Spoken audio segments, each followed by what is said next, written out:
Dante, in the Divine Comedy, when he arrives at the Limbo, he tells us that he finds the most important figures of the ancient world. Among these, there is one that is particularly special. Everyone honors him, everyone looks at him, and this was the master of those who know, Aristotle. When Raphael paints his famous fresco, The School of Athens, he places Aristotle and Plato right in the center. Well, this isn't a coincidence. Plato and Aristotle are the main figures of ancient philosophy and are two of the most important philosophers in human history.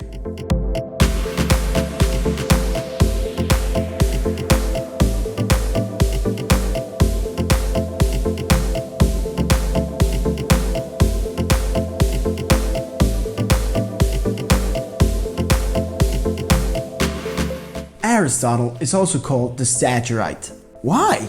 Because he was born in Stagira. One of the first things that we can say about Aristotle is that he had a different position from Plato's conception of reality. It must be said that Aristotle is not an enemy or an adversary of his master Plato. He did not turn against him. My brother Anakin! Aristotle always respected and held Plato in high esteem, even though he did not agree with his master's conception of the ideas. Plato said that the true beings were the ideas, which were separated from the sensible reality. This is why, in Raphael's fresco, we can see him pointing up. On the other hand, Aristotle said that the rational aspect that allows us to understand, to know things, was found in the things themselves.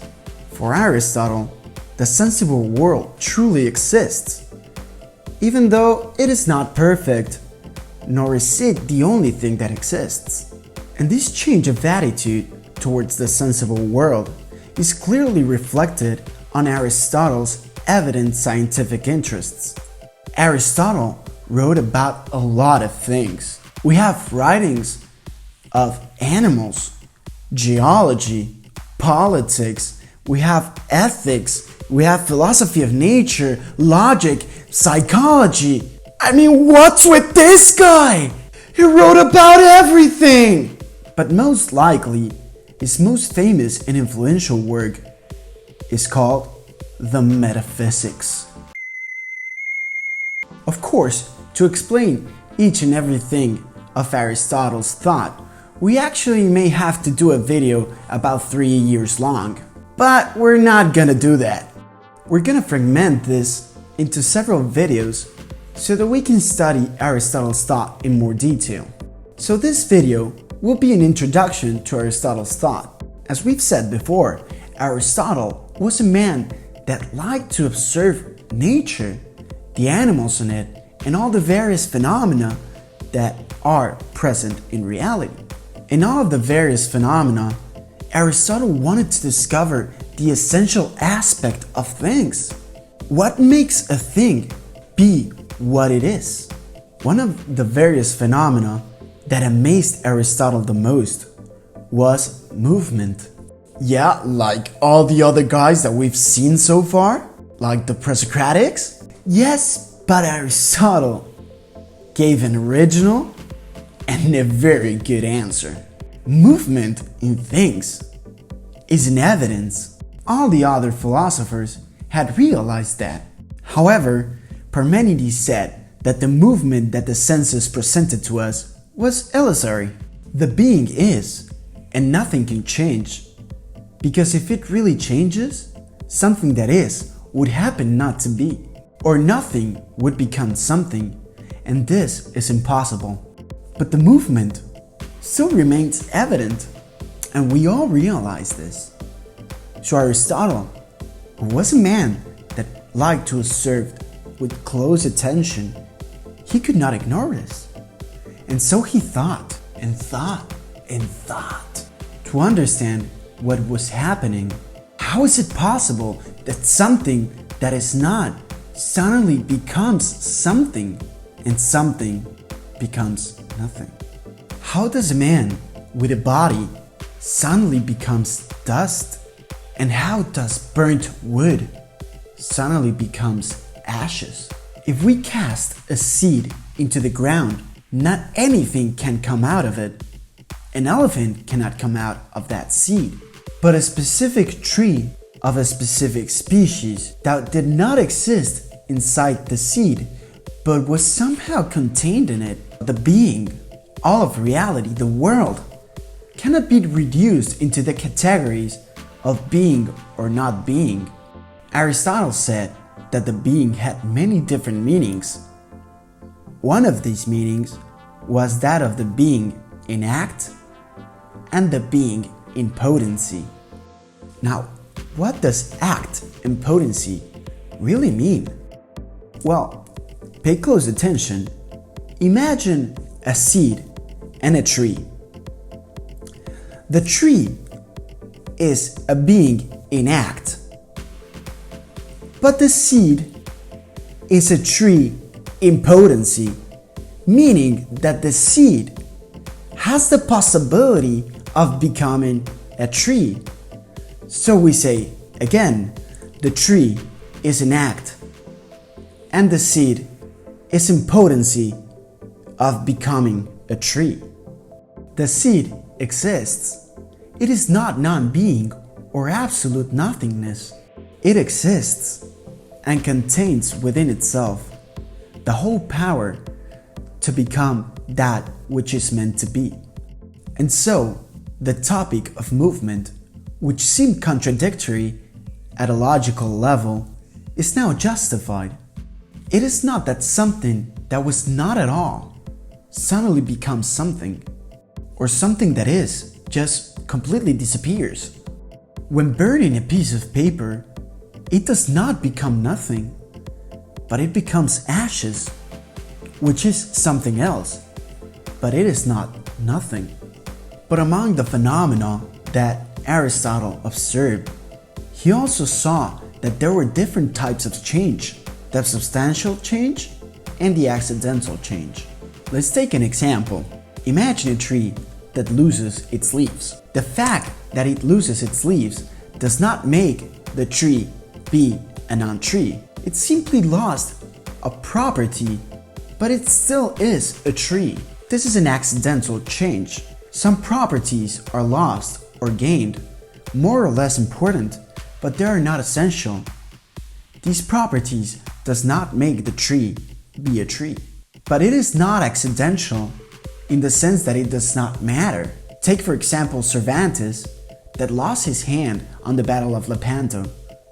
Losing a body part is no joke. However, it is still an accidental change. Even if we lose a hand, an arm, a foot, a leg, we still continue to be what we are. And on the other hand, we have the substantial change.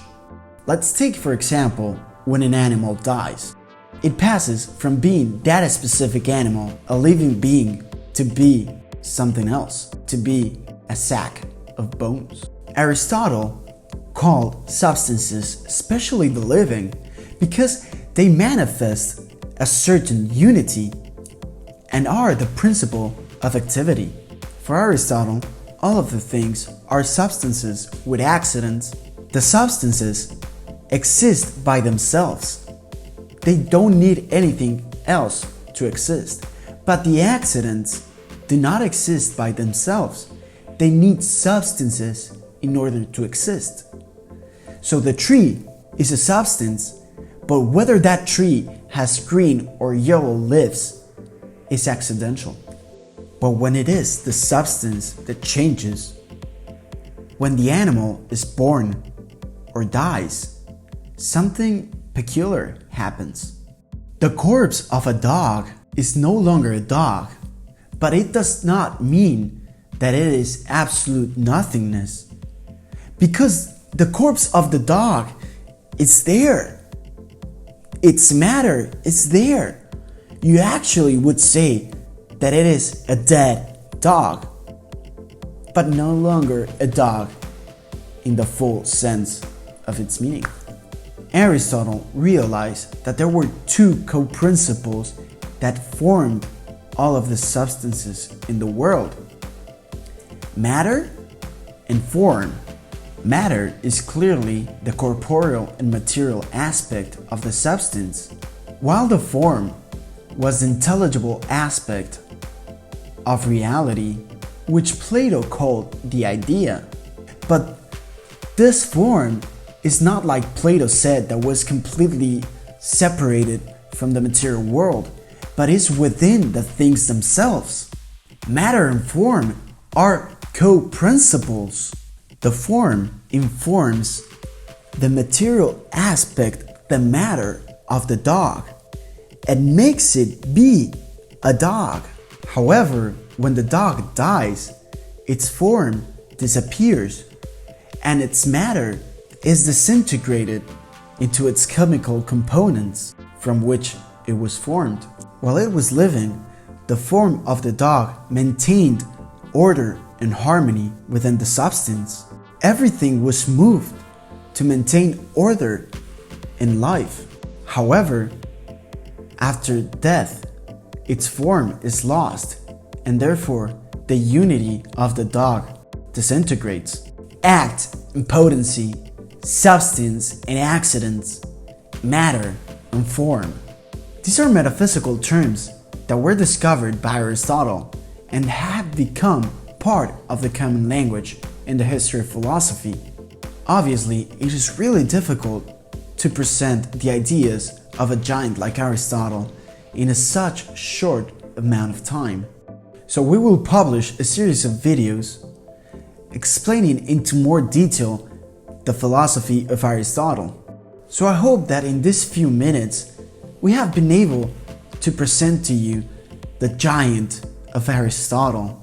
So thank you guys so much for being with us. We hope to see you in our next video.